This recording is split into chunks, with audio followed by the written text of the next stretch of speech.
So emotions, why they are so important in not only, of course, for ourselves, but for our relationship. First, we don't like them so much. We avoid the emotions, especially the negative, the emotions that we don't like, the emotions that they are uncomfortable. They make us feel bad things or uncomfortable or tension or stress, and we actually design our whole life to avoid them, to not to face them, to not to. Our whole life becomes this effort to not to face these uncomfortable emotions. That's why we fill our life with comfort, with pleasant pills. For example, we watch movies or we watch a series or we receive the emotions that we want, excitement, adventure, and we isolate and avoid those emotions that we don't like. We do this in relationships too, with our partners. We avoid the conflicts, we avoid the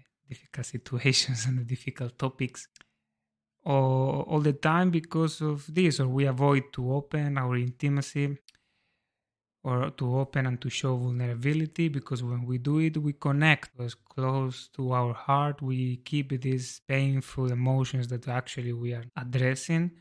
And when we open our heart to share with people, we feel all these uncomfortable emotions. That's why eventually we try to not to open, and we avoid the connection, we avoid intimacy. So yes, the whole idea here is that we have put a lot of effort to avoid feeling the emotions that we don't want to feel. And in the end, in the background of this behavior, I think there is a bit the feeling that we can avoid the pain, that we can avoid the suffering, and that actually this is the good thing. Actually, this is the way why we came to this life, to avoid suffering, to avoid the bad things, and to just come closer to the good things. But well, I don't know if you know, I guess you know, or you start maybe realize this, that we cannot avoid the uncomfortable, unpleasant emotions and unpleasant stuff. When we put it aside, it grows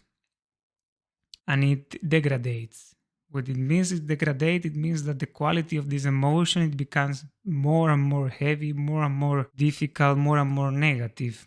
So eventually it grows so much that your mood becomes heavy, your mind becomes negative, your thoughts becomes very, very heavy too, and negative, maybe create self-criticism, negative emotions all the time, negative thoughts that you don't know where they come from, so on. The origin of all these are all those emotions that we were avoiding for a long time, and they were growing in the background and they were degrading, like the water when it gets stuck, it degrades its quality. The emotion, it happens the same. When we hide the emotions in a corner of our consciousness, the qualities of this emotion goes down, becomes more negative, more heavy. So here is the thing: there are two ways we can work to change this. Okay, and ideally, in the ideal world, we should not need to work with very negative emotions, because in an ideal world we would feel free to express ourselves fully in any moment. So we would express all our energy fully through our words, actions, in our work, with our relationships, in our communication. We would fully communicate all the emotions. We would be like open channels.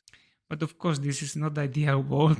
We live in a world that is full of conditioning, constraints, judgment, social rules, standards. So we are not all the time expressing ourselves freely as we would like to do.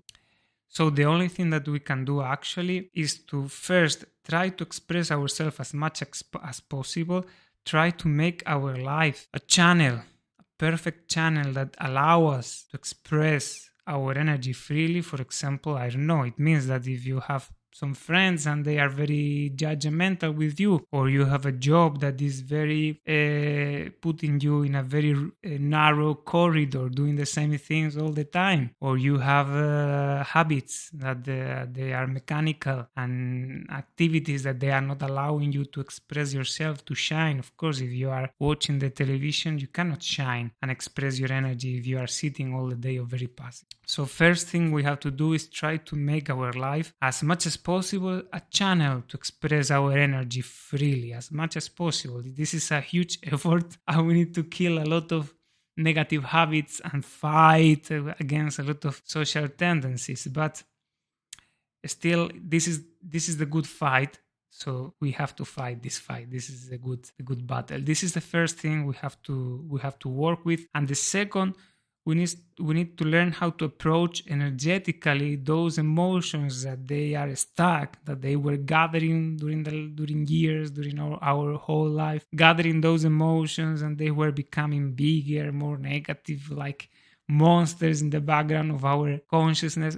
We need to learn how to approach them. We cannot approach them from a rational point of view because they are emotions. We cannot use ideas to approach emotions.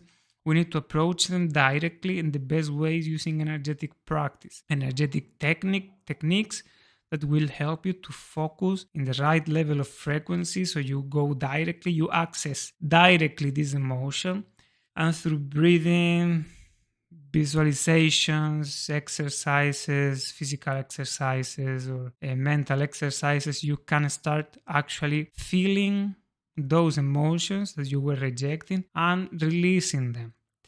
And by doing this, you will clean your mind, your psyche, you will feel comfortable, you will feel flexible, you will feel more confident in your life. I mean, you will clean all the stuff that is creating tension and stress and worries in you. So this is actually what we have to do most of the time today, being expressing ourselves as much as possible, and do not stop cleaning internally yourself. And for this, of course, you need self-awareness and some good habits. So I invite you to work in these two levels, and you will see how your mood, your vibe, your energy will improve a lot.